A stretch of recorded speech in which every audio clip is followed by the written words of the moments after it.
Quantas pessoas não xingam diariamente o Lula ou o Bolsonaro, né? E isso é do jogo, mas de repente isso passou a ser alvo de perseguição e as pessoas também têm receio de ir pra rua.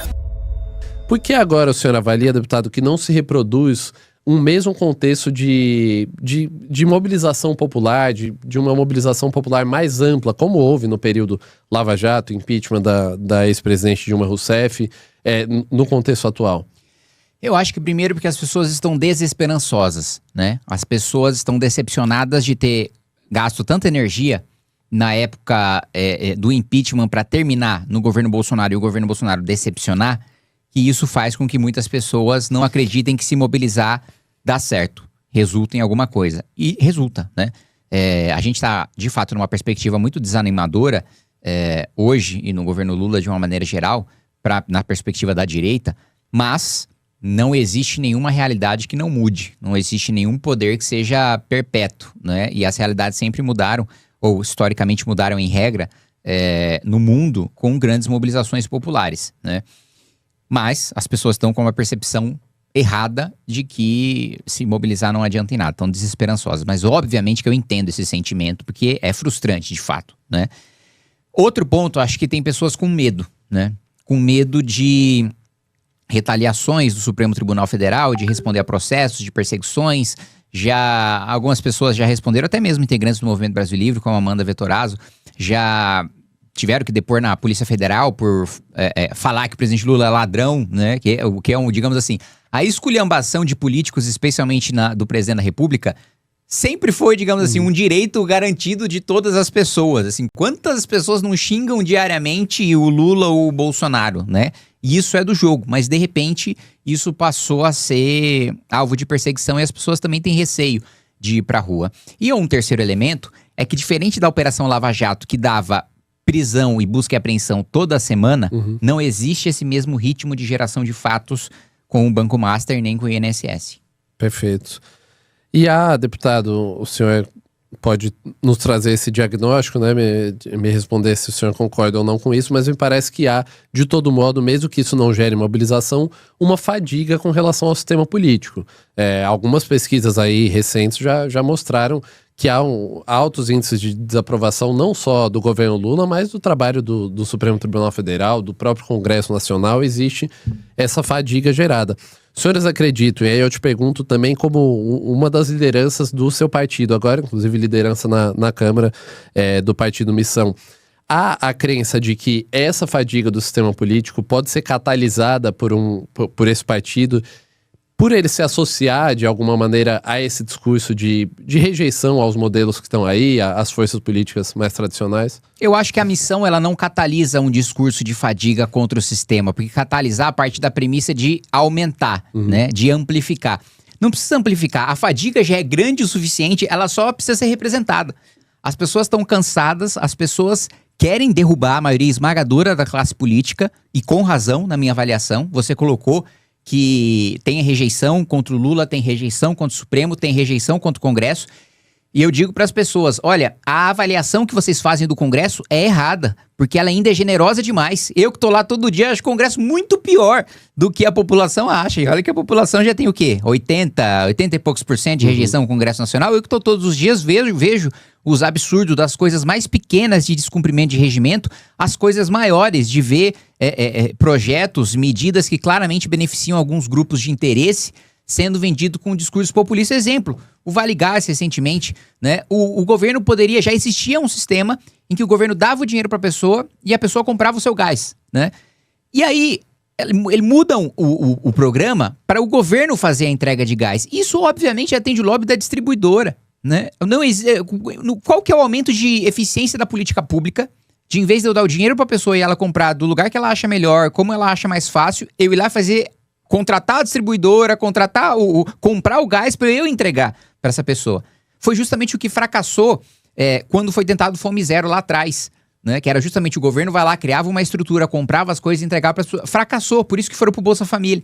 Aí eles insistem numa medida fracassada, sabendo que ela é fracassada, por quê? Para colocar dinheiro no bolso de empresário amigo do governo, né? Então, eu vejo e eu me indigno e vejo isso todos os dias, todas as semanas, E aí eu entendo que completamente, o meu sentimento, acho que até é maior do que o sentimento que a população tem, porque a minha vida é isso, né? A minha vida é ver essa desgraça todo dia de perto e ser derrotado todas as semanas. Então, eu não acho que a missão vai catalisar esse sentimento, eu acho que a missão vai representar esse sentimento, vai dar uma válvula de escape para essas pessoas, vai falar, olha, eu tô cansado de tudo e eu não sei o que fazer, e não tenho o que eu fazer. Agora tem. Agora a gente tem uma alternativa, agora a gente tem um partido, agora a gente vai ter candidatos todos os estados da federação e temos uma pré-candidatura à presidência da República que representa todo esse sentimento. Perfeito. E o senhor pretende ser candidato a qual cargo nesse ano? Já houve algumas apurações nesse sentido de uma possibilidade de que o senhor seja candidato ao governo de São Paulo. Queria te perguntar sobre isso, se essa é uma possibilidade colocada na mesa e, em caso positivo, se isso não gera o risco de, por exemplo, não eleger uma bancada grande de deputados. Enfim, isso a gente sabe que a bancada de deputados é o que permite acesso a financiamento público de partido, financiamento público de campanha. As próprias estruturas da Câmara, elas dependem de número de bancada, enfim. Queria ouvir do senhor quais são os planos nesse sentido. Essa definição eu vou tomar em junho, né? Avaliando o que você colocou, né? Primeiro, viabilidade em pesquisa. E isso só está no meu radar, porque eu fui colocado na pesquisa e o resultado é ter uma intenção de voto muito maior do que eu esperava, porque eu imaginava que o Tarcísio teria todas as condições de vencer facilmente no primeiro turno. E aí eu vejo que nas pesquisas, dependendo do instituto, eu acho que é bem triste que a gente tenha tanta diferença entre institutos assim, nesse nível, porque uma coisa ou outra é normal, mas uma diferença tão grande acho que mostra ou que tem erro de metodologia, ou que tem problemas em pesquisas, porque dependendo da pesquisa eu apareço com 5 ou apareço com 13, né? Mas de todo modo, 5 ou 13% dos votos é muito voto no estado de São Paulo. Então, isso foi uma coisa que colocou no meu radar.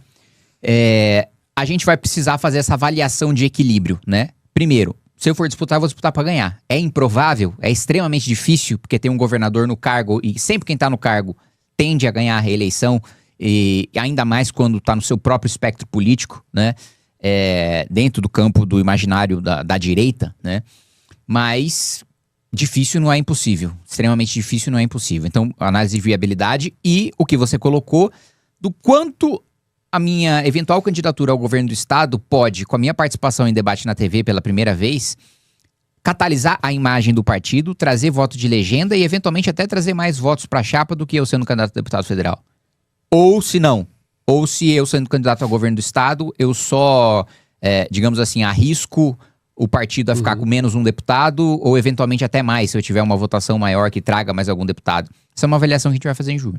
Perfeito. Deputado, eu queria aproveitar que o senhor mencionou essa questão do favoritismo do governador Tarcísio, levantar uma questão com relação à segurança pública, né? O senhor, assim como colegas de partido, tem um discurso bastante duro de enfrentamento ao crime organizado, e nós tivemos nos últimos meses, enfim, até olhando mais geral, né, pro mandato do Tarcísio, que já está em seu último ano, as principais ações de combate ao primeiro comando da capital no estado, ao menos as de maior destaque, elas tiveram uma participação muito grande federal, né? Tanto Polícia Federal quanto a Receita Federal nesses modelos de asfixia financeira das facções. Enquanto isso, nós tivemos 2 casos muito emblemáticos no estado, que foram as mortes do Vinícius Gritzbach e depois do delegado Rui Ferraz Fontes, que foram, assim, de certa maneira, omissões do próprio Estado, né? E aí eu me refiro não ao Estado, poder no geral, mas governo estadual, né? Polícia Civil, Polícia Militar, com relação à falta de mecanismos de proteção nesse sentido. E aí que tem uma relação com o combate ao crime organizado. Então eu queria ouvir um pouco do senhor, assim, embora a discussão de necessidade de combate ao crime organizado, ela muitas vezes se concentre nas críticas às ações federais, governo federal, o que falta no governo do estado, em São Paulo, onde é o berço do primeiro comando da capital, embora as atividades estejam espalhadas, sejam até transnacionais, para endurecer o combate ao crime organizado? O primeiro ponto que eu preciso colocar é o seguinte: é evidente que a gestão do governo federal é um fracasso, né, no combate ao crime organizado, especialmente os faccionados, as grandes facções do país. Não à toa, pela primeira vez, a gente teve uma fuga na história do país de um presídio federal, né? E a desculpa, eu nunca me canso de falar isso, a desculpa do ministro Lewandowski é de que era carnaval e o pessoal estava relaxado, fecha aspas. Então, assim, é uma desculpa absurda. E outro ponto, né? Não há como você fazer o enfrentamento ao crime organizado só com as forças estaduais, né?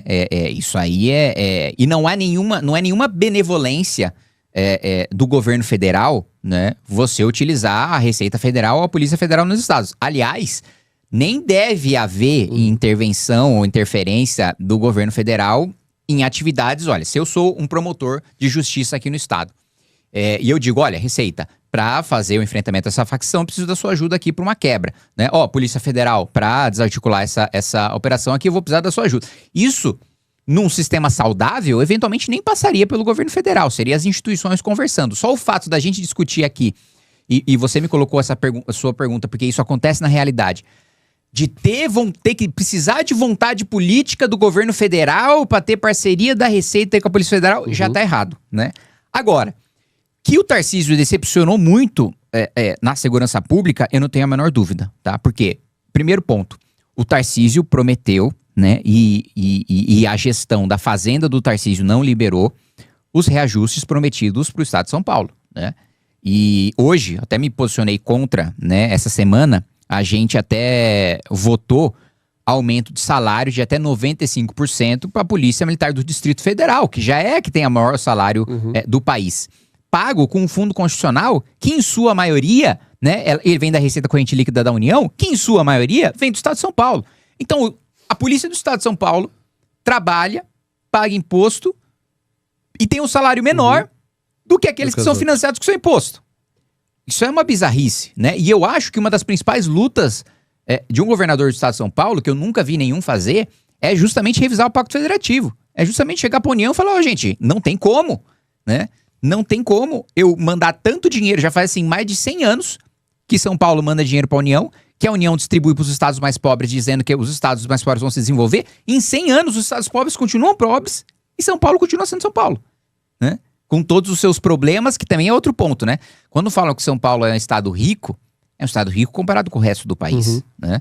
Mas São Paulo está longe de ter índices dos países mais desenvolvidos do mundo, né? São Paulo tem um potencial muito maior a ser explorado. Então, primeiro, um descumprimento de promessa, né? Com as polícias estaduais, né? Polícia Científica, Polícia Civil, a Polícia Militar, ao mesmo tempo em que ele não dá licença, ele não dá liberdade, ele não dá permissão para fazer operações mais duras contra o crime organizado, que eu sei, por conversar com praças e oficiais da Polícia Militar, que a Polícia Militar quer fazer. Que a Polícia Militar quer garantir que nenhum território do país esteja sob controle do crime organizado.